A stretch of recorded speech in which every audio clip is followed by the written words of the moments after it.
शम्भुं जानां कथयति अर्चनाव्रतं कथयति अर्चनाव्रतम्।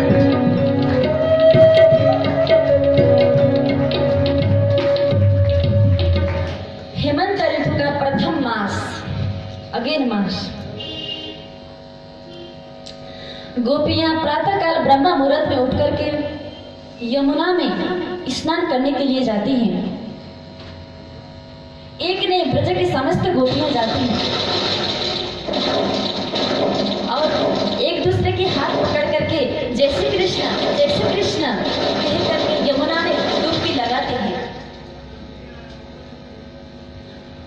और स्नान के पश्चात बाहर आकर सुंदर सुंदर वस्त्राभूषण धारण करते हैं और यमुना की बालुका की यमुना की मृत्तिका की मूर्ति बनाते हैं और देवी की पूजा अर्चना करती हैं। कहते हैं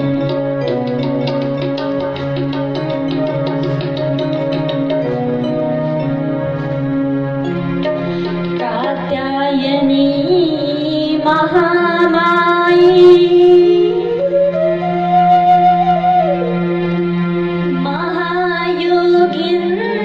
यधीश्वरी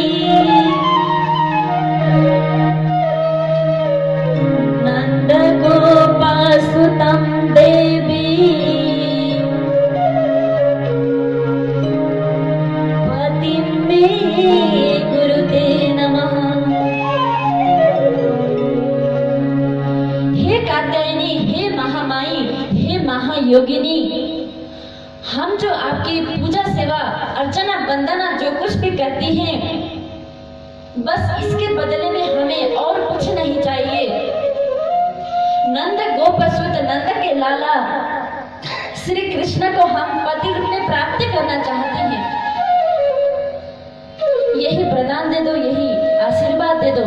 इस प्रकार मांगती है और चली जाती है। एक दिन रास्ते में प्रभु मिले। प्रभु ने कहा, ओरी गोपियों,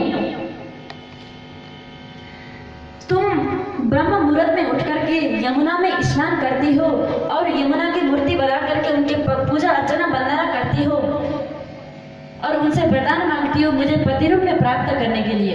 ये सब मैं जानता हूँ, परंतु तुम्हारी स्नान की पद्धति ठीक नहीं है।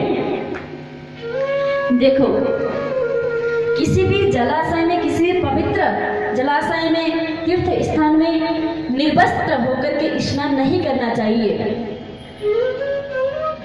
अपराध होता है।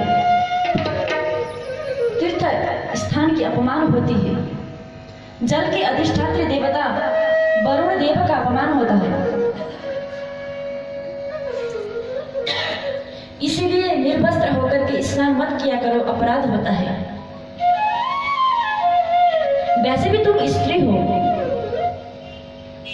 जब तुम स्नान कर रही उस समय कोई पुरुष आकर के तुम्हारे कपड़े को चुरा करके भाग जाए तो तुम जल से बाहर कैसे निकलोगी? गोपियां बोली, बड़े आए समझाने वाले पंडित जी, महीना भर से ऐसे नहा रही है, कुछ फर्क नहीं पड़ा। सुबह सुबह कौन आवे हमारे कपड़े चुराने, हम तो ऐसे ही नहाएंगे। भगवान बोले, अच्छा ठीक है। इनको प्रैक्टिकल में बतलाना पड़ेगा। इतना कहकर प्रभु चले गए। जैसे प्रातःकाल गोपियां स्नान करने के लिए चली गई, पीछे से प्रभु गए और उनके कपड़े को चुराकर कदम वृक्ष के ऊपर खड़े हो गए। जैसे ही गोपियों ने स्नान के पश्चात बाहर जाने का सोचा, देखा तो बाहर कपड़े हैं नहीं, हैं हमारे कपड़े को कौन ले गए हो?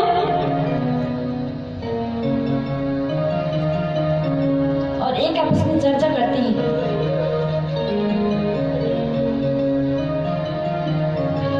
और गौर से देखा तो अपने कपड़े को वृक्ष के ऊपर टंगे हुए पाए, और गौर से देखा तो श्रीमान जी भी वहीं विराजमान है।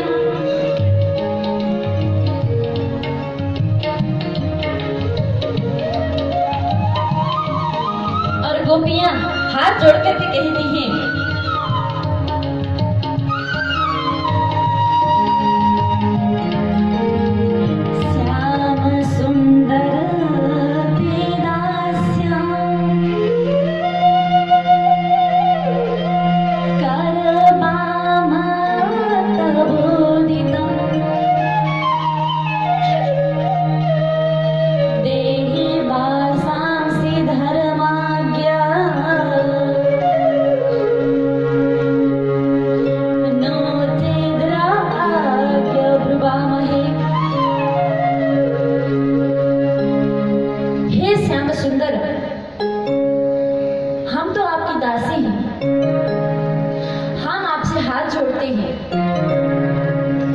हमारे वस्त्र दे दो।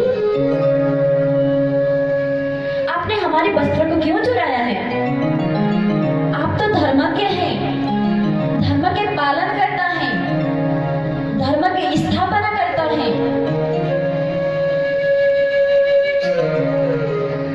आप ही ऐसे वस्त्र चुरा करके चले जाएंगे तो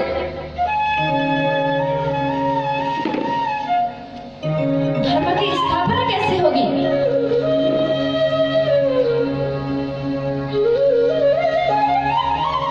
इसीलिए हमें वस्त्र दीजिए। सुनो, देना है तो दो, नहीं तो राजा कंस से शिकायत करवाऊंगी। हाँ, भगवान बोले जाओ करिए और शिकायत, मैं भी देखता हूं फिर बाद में होता है क्या। गोपियां बोली नहीं, हम तो आपके दासी हैं, हम हाथ जोड़ते हैं, हमें वस्त्र दीजिए। भगवान बोले सुनो, तुम लोगों ने यमुना जी की और जल के अधिष्ठात्री देवता वरुण देव का अपमान किया है। बाहर आओ और मुझसे क्षमा मांगो, मुझसे वस्त्र मांगो और मैं दे देता हूँ और पहन के चली जाओ।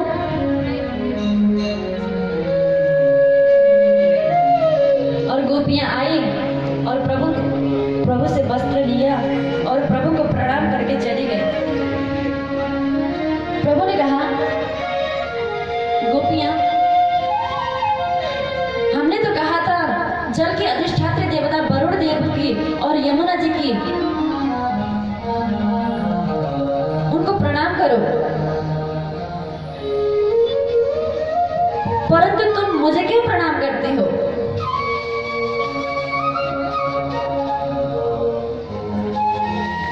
गोपियों ने कहा, वृक्ष के जड़ में पानी डालने से पेड़ और पत्ते को अपने आप हो जाता है, आपको प्रणाम करने से सभी को अपने आप होता है। इतना कहकर गोपियां चली गईं।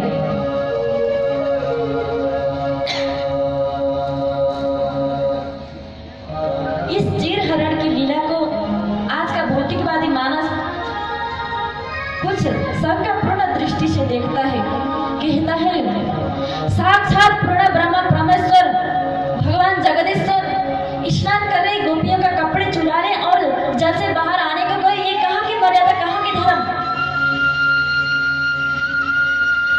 देखो, हम अगर भगवान को भगवान मानते हैं तो कर्तुम अकर्तुम अन्यथा कर्तुम समर्थ ईश्वर, जो सब कुछ करके भी कुछ भी ना करे, कुछ भी ना करके भी सब कुछ करे, वही ईश्वर है। भगवान ईश्वर है, उनको कोई दोष नहीं लगता, उन्होंने कर लिया तो कर लिया, बात खत्म। दूसरी बात, भगवान है छोटे से बालक, क्रीड़ा में गोपियों के वस्त्र चुरा लिया और गोपियों ने मांगा तो वापस कर दिया, बात खत्म। तीसरा भाग बड़ा ही सुंदर है। गोपियां हैं जीव, अविद्या है वस्त्र, श्री कृष्ण है ईश्वर। जीव रूपी गोपियों के अविद्या रूपी वस्त्र को श्री कृष्ण रूपी ईश्वर ने चुराया है। यही चीर हरण है, किसी लहंगा फरिया को नहीं चुराया। फिर से शंका, अविद्या रूपी वस्त्र को चुराया तो वापस क्यों किया?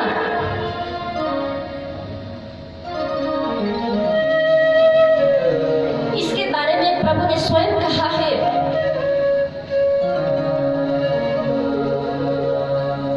न मैया बेसित धियान काम कामाय कल्पते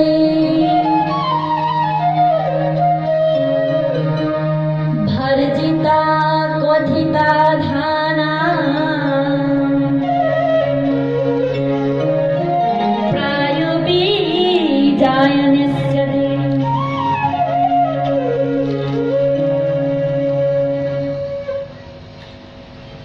मैंने आपको एक मुट्ठी धान दी, लो जी ऐसा करना।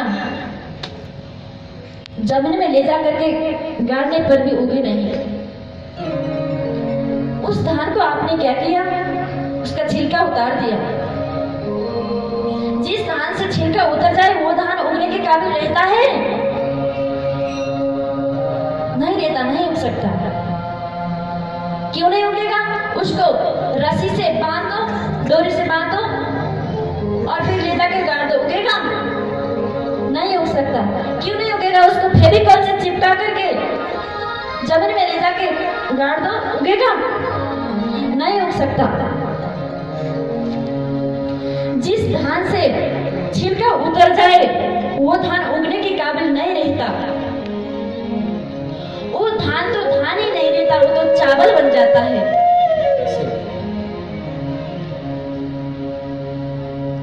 इसीलिए इस प्रकार प्रभु के सानिध्य में जाने से, प्रभु के संपर्क में जाने से, प्रभु की स्पर्श मात्र होने से अविद्या अविद्या रहती ही नहीं हो तो विद्या में बदल जाती है। वासना वासना रहता ही नहीं हो तो उपासना बन जाती है।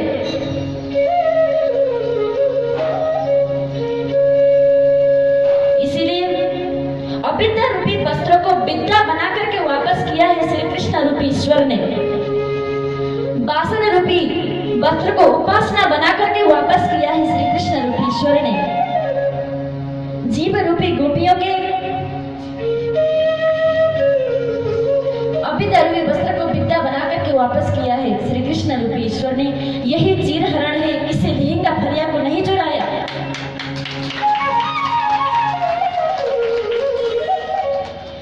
बोले चीर हरण बिहारी भगवान की।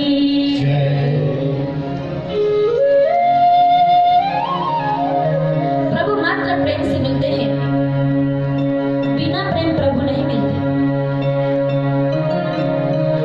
बिना प्रेम रीझे नहीं, नट बर नंद किशोर।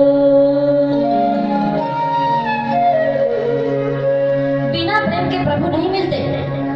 आज मथुरा में रहने वाले, मथुरा में नजदीक में रहने वाले गांव के ब्राह्मण पत्नियों के मन में प्रेम है, भाव है। आज प्रभु ने जाकर उनको दर्शन दिया। उनके पति स्वाहा स्वाहा करते करते दाढ़ी सफेद हो गई, आंख से दिखाई देना कम हो गया। उनको जिंदगी में आज तक प्रभु ने दर्शन नहीं दिया। उनके पति के मन में प्रभु के लिए भाव है, प्रेम है। आज प्रभु ने उनके घर में जाकर भोग मांगा, हे ब्राह्मण पत्नी हो, हमें भोग दे दो। ब्राह्मण पत्नियों ने दही और चावल का भोग दिया और आज उसको ले जा करके प्रभु ने वनभोज किया, दध्यन्न का भोग लगाया। उनके प्रेम की वजह से। बिना प्रेम प्रभु नहीं मिलते।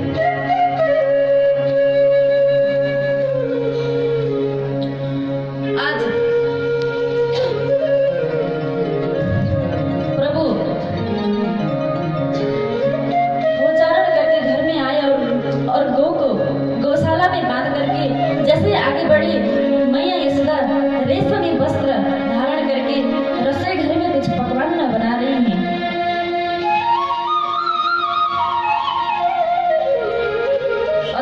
हुए। जैसे ही मैया ने प्रभु को आते हुए देखा, मैया ने कहा दूर दूर दूर दूर दूर। प्रभु ने कहा मैया, मैंने कहा दूर दूर दूर दूर, भीतर मत आइयो। बोले क्यों? दूर दूर दूर जय जय के भोग बन रहे हुए, भीतर मत आइयो। जय जय सबसे बड़ा जय जय तुम्हें हो, मोते बड़ा जय जय कौन आए गए हो?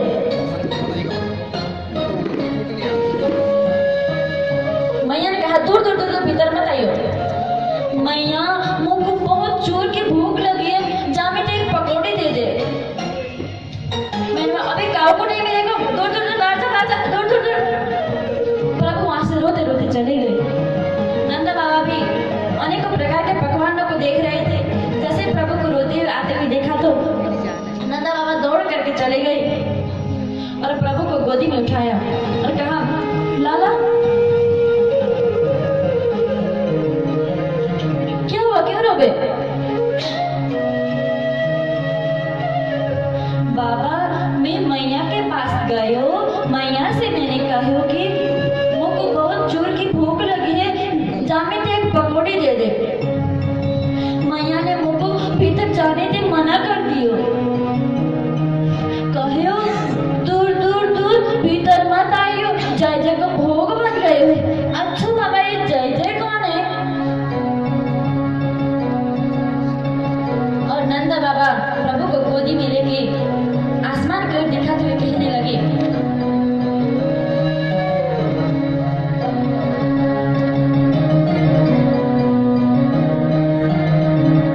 परजन्यो भगवान इंद्रो मेघस्तस्यत्ममूर्तये देवी वर्षन्ति भूतानां क्रीडनं जीवनं पय, क्रीडनं जीवनं पय। वो बेटा दिख रही है ना, जो मेघ बादल दिख रहे हैं ना, वो भगवान इंद्र की स्वरूप है।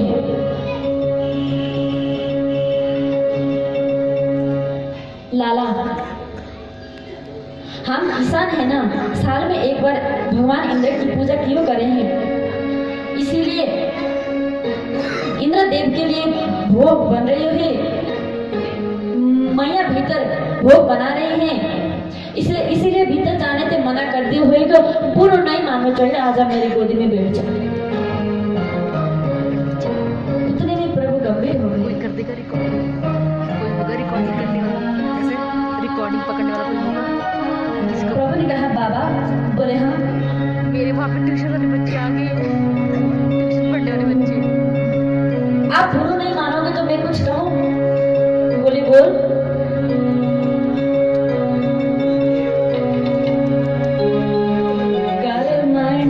जायते जंतु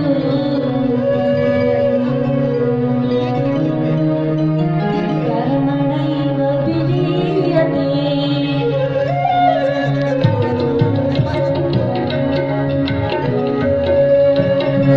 सुखं भयं क्षेमं कर्मणैव विपद्यते।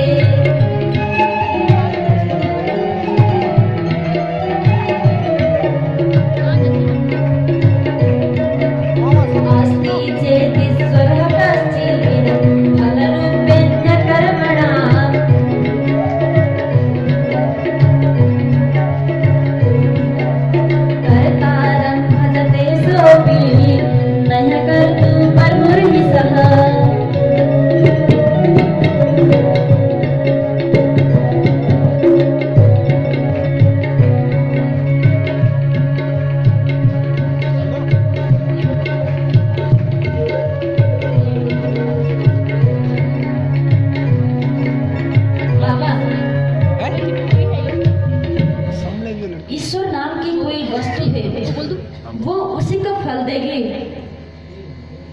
जो कर्म करता है। जो कर्म नहीं करता उसको ईश्वर फल नहीं देता। प्राणी दुख सुख मान अपमान सब कुछ भोगता है अपने कर्मों की वजह से।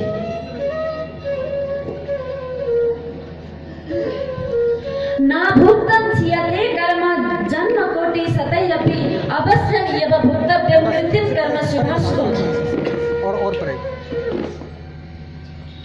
अपने ही द्वारा किए गए कर्मों का फल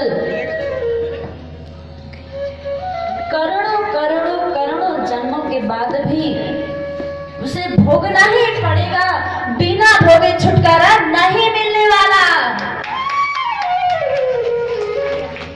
चाहे अच्छा हो चाहे भोगना पड़े। चाहे अच्छा हो चाहे बुरा हो, उसे भोगना ही पड़ेगा। इसलिए बाबा कर्म की पूजा करो। कर्म ही ईश्वर है, कर्म ही पूजा है। मुझसे पूछा जाए तो हमारे ईश्वर, हमारे परमात्मा, हमारे भगवान, हमारे गिरिराज जी ही हैं। गिरिराज जी के तलहटी में हमारे गौ निर्भीक होकर के विचरण करती है। गिरिराज जी के हरियाली की वजह से बारिश होती है। इसलिए हमारे भगवान, हमारे परमात्मा, हमारे गिरिराज जी ही हैं। बाबा एक बार मेरे कहने से भगवान श्री गिरिराज जी की पूजा करके देखो। बाबा ने कहा नहीं, ये पूजा अकेले की पूजा थोड़ी ना है कि मन में सुआए जो कर ले।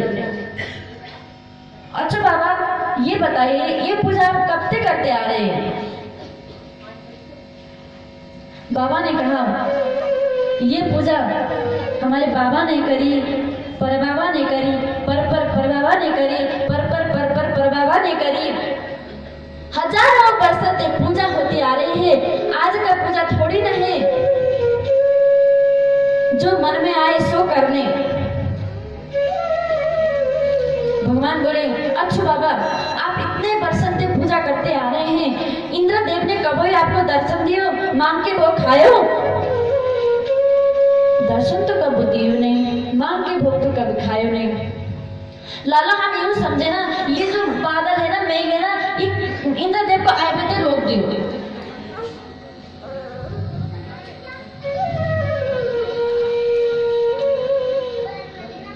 जब है ही नहीं तो आए को कैसे? बाबा एक बार मेरे कहने से गिरिराज जी की पूजा करके देखो। आज बाबा ने ब्रिजवासी के पंचायत बुलवाई और कहा आज लाला यूं कह रहे हो है। ब्रिजवासी 3 मंडल में हो गए।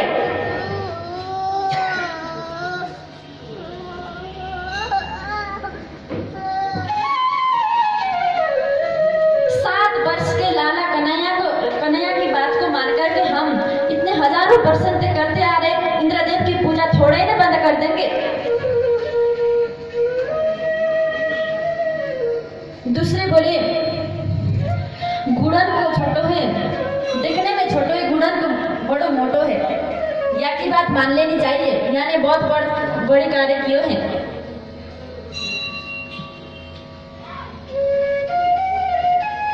और तीसरे बोले हम तो लाला कन्हैया के ही साइड में हैं, लाला कन्हैया जैसे चाहे वैसे करवा ले। नंदा बाबा ने सोचा ये तो कुछ बात नहीं बनी, या को मतलब चुनाव करवाना पड़ेगा, जाकर बहुमत भाई की सरकार। नंदा बाबा ने कहा जितने भी भगवान श्री गिरिराज जी के पूजा करने के इच्छुक हैं वो सभी अपने हाथ खड़े करें।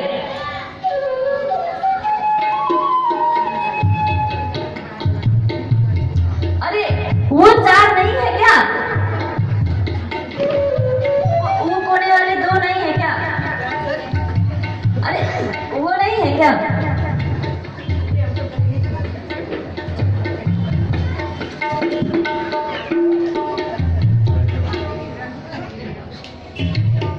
देखो बाबा सबके हाथ खड़े हैं, अब तो भगवान श्री गिरिराज जी की ही पूजा होगी। बाबा पूर्ण द्वितीय बहुमत से जीत गया हूँ बाबा आज। अब तो भगवान श्री गिरिराज जी की ही पूजा होगी। नंदा बाबा बोले लाला कन्हैया हमें तो पता नहीं पूजा कैसे करी जाए। प्रभु ने कहा भोग बनाओ। आज ब्रज में अनेक प्रकार के पकवानों बनने लगे, रसगुल्ला, इमरती, गुलाब जामुन। घेवर लुगदीदाना साबुन दी, आहार खिचड़ी मोदक मोदी पाक, रायता लड्डू पेड़ा खीर खीरमोहन सेल अरसा फीनी पापड़ तले बुजुरी गुजुरी खुजुरी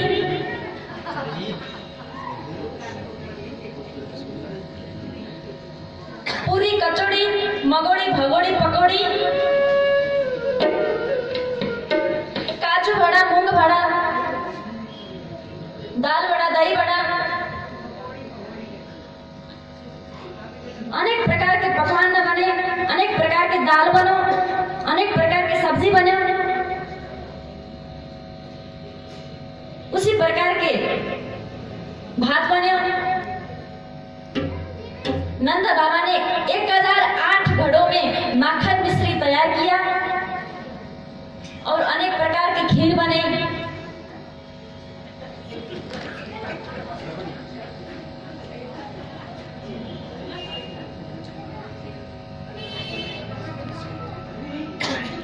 छप्पन भोग 36 व्यंजन तैयार किए गए और मंगल गीत गाते हुए आगे आगे सांडल्य मुनि स्वस्ति वाचन।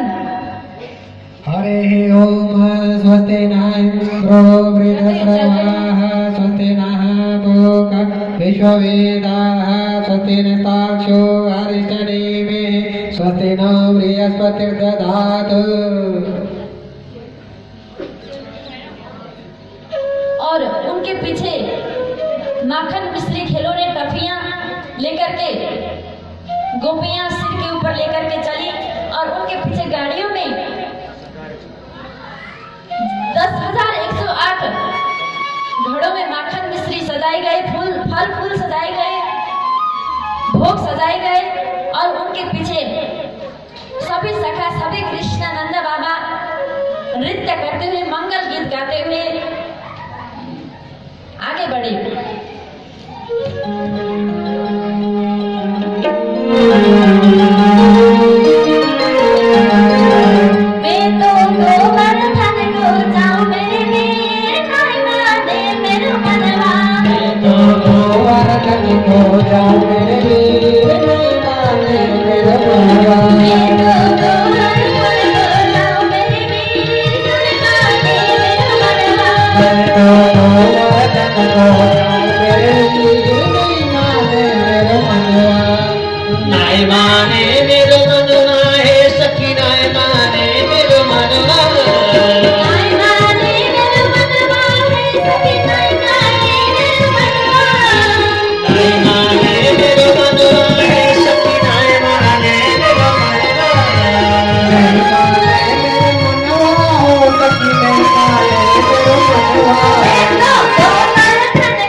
गोवर्धन पहुंचे।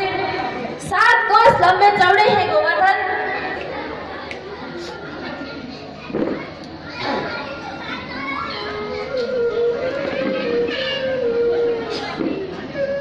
प्रभु ने कहा ये है हमारे गोवर्धन भगवान। ब्रिजवासी बोले लाला हम तो जाने नहीं पूजा कैसे करी जाए। प्रभु ने कहा पहले स्नान कराओ। लाला इतने लंबे चौड़े पर्वत को स्नान कराना हमारी बस की बात नहीं है, जो करना तू ही कर। प्रभु ने कहा सब लोग नेत्र बंद करो। जैसे ही सबने नेत्र बंद किया प्रभु ने अपने मन से गंगा जी को प्रकट किया और पूरे पर्वत को स्नान कराने लगे। प्रभु के मन से उत्पन्न हुई है इसीलिए इनका नाम पड़ा मानसी गंगा। बोली मानसी गंगा महारानी की जय। प्रभु ने कहा यहाँ विप्रदेव भोग सजाएंगे, हम परिक्रमा दिए आते हैं। सब लोग परिक्रमा के लिए चले।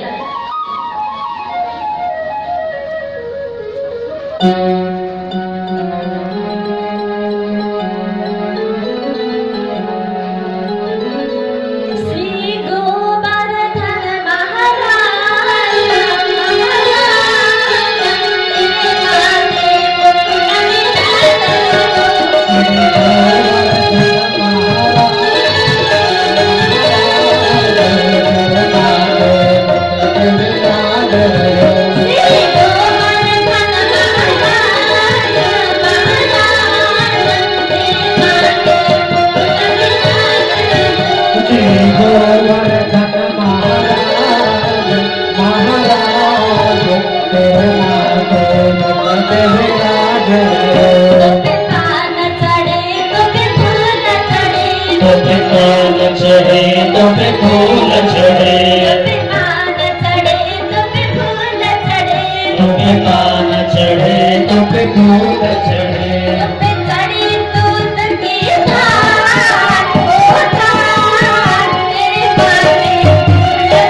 महाराज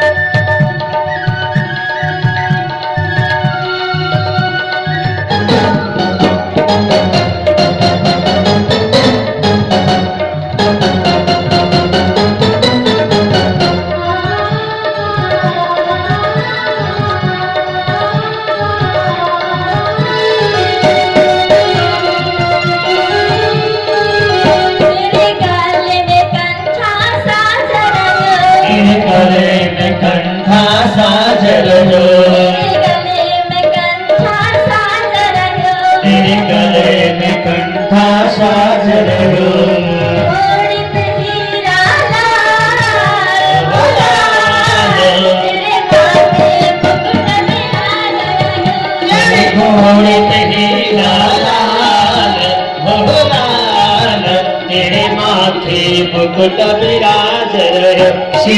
गोवर्धन महाराज महाराज तेरे माथे मुकुट विराज रहे, श्री गोवर्धन महाराज महाराज तेरे माथे मुकुट विराज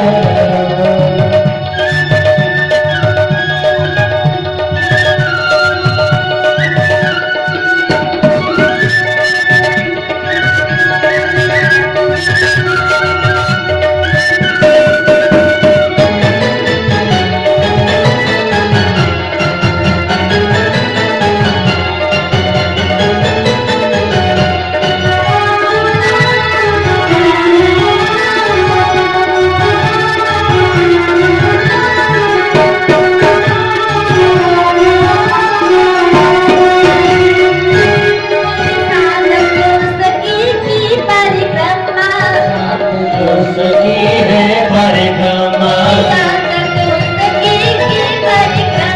सात को सकी है परिक्रमा,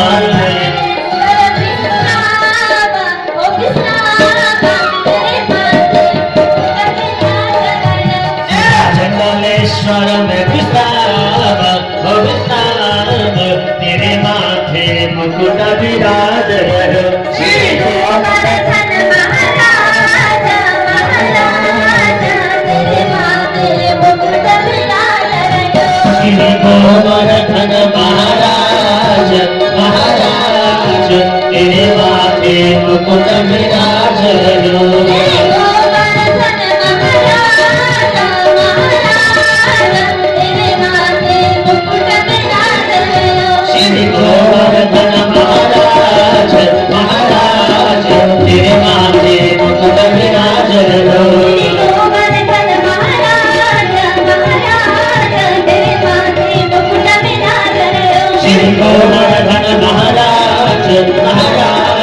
तेरे माथे मुकुट विराज रहे, गोवर्धन महाराज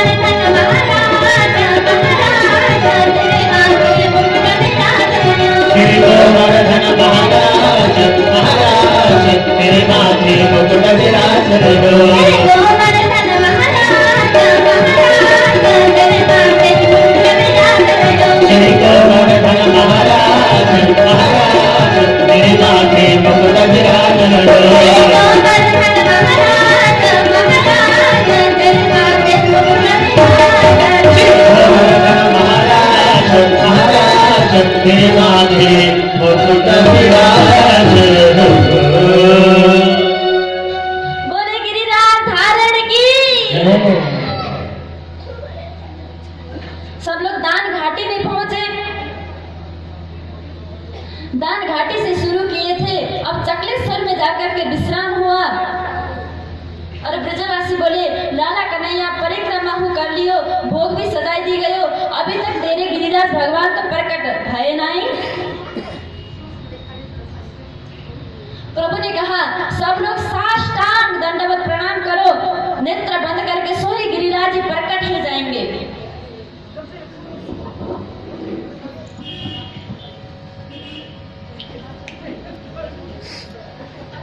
जैसे ही सबने प्रणाम करना प्रारंभ कर दिया, एक रूप से पुजारी बनकर के खड़े हैं, दूसरे रूप से ऊपर चार हाथ लगा करके खड़े हो गए।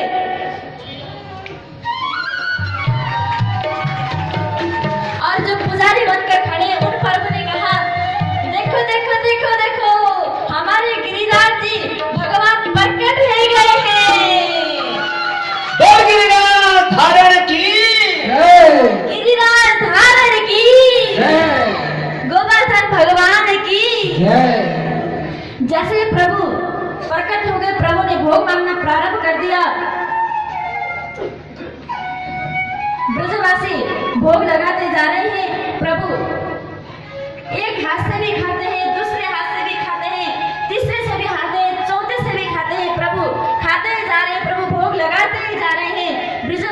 देते ही जा रहे हैं। सुबह प्रातःकाल 11 बजे से भोग लगना प्रारंभ हुआ था, रात्रि के 11 बज गए, भोग लगते ही जा रहे हैं, लगते ही जा रहे हैं। ब्रिजवासी बोले, लाला कन्हैया तेरे भगवान तो कितने दयालु हैं, कितने कृपालु हैं, प्रकट है गए, दर्शन दिए, मांग मांग करके भोग खा रहे हैं। अहो हमारे सौभाग्य, सब लोग आनंद ले रहे हैं।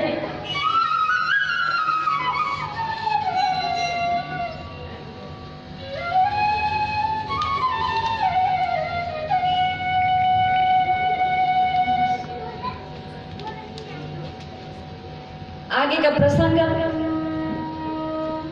मेरे परम पूजनीय गुरुदेव सदगुरुदेव जी के मुखार बिंद से श्रवण करें। जय श्री राधे।